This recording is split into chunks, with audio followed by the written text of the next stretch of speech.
So, what I've noticed through the years that I've been doing life coaching is that, when we first start out doing anything, we are motivated, we are fired up, we are enthusiastic, we are excited. That's why everybody joins a gym in January, isn't it? Because they've made a New Year's resolution that they're going to, get toned up or lose some weight or whatever it is. And invariably, after about 4 or 5 weeks, we've kind of lost that momentum. We've lost a lot of that enthusiasm, and we start to slow down in what it is that we're trying to do. And what I've noticed is that when you start to actively change your thinking and you start paying a real attention to the way you're thinking, then you start to come up against a little bit of resistance.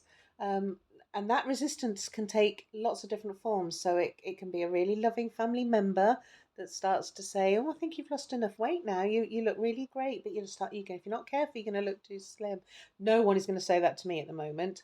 Clearly, nice little steroid face I've got going on, but that's what happens. And sometimes that resistance that we come across is within ourselves. So remember the amygdala, it's recognizing that change is happening, it's not feeling comfortable about it, and so it will try to shut you down.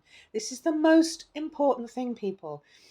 Your amygdala will stop you because its prime job is to keep you safe. So if you're doing things that are creating change within you, then that change will be scary and it will create a resistance. It will make your mind start going, well, maybe I don't need to do that today, or maybe I should stop doing XYZ because since doing that, I've felt bad.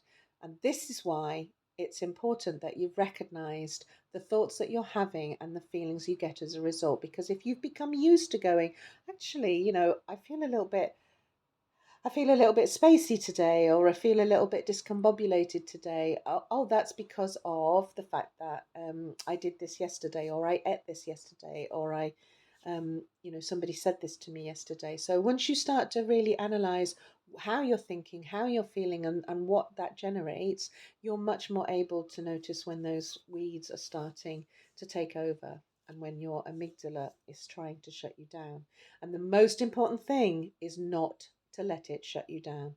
Keep going with your goal. And that's what you'll learn in the next few videos, how to keep going.